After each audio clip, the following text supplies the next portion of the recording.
Vera was my baby sister, and I'm very proud of her accomplishments, but she was really a genius. In the heart of South Jersey stands Stockton University. At its helm for over 2 decades stood one remarkable woman, Dr. Vera King Farris, the first woman and the first African-American woman to lead a 4-year state college in New Jersey.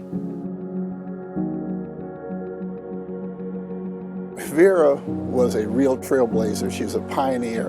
And she is one of the first black women to lead a traditional Caucasian college or university, not only in New Jersey, but nationally. She was always in the basketball in the I-Wing gym, and I can remember the games against Glassboro and against Trenton State. She was front and center, cheering on. She had an open door policy. It didn't matter whether we had a dignitary visiting or whether we had students. They were welcome to walk in. All I could see, because the room was filled with people, and she was chairing this meeting, and I couldn't see her face, but all I could see was the top of her hat walking into the room. Dr. Farris was fearless.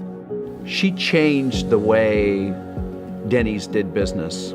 She joined Denny's at a very critical time when allegations of discrimination and poor business practices ruled the day.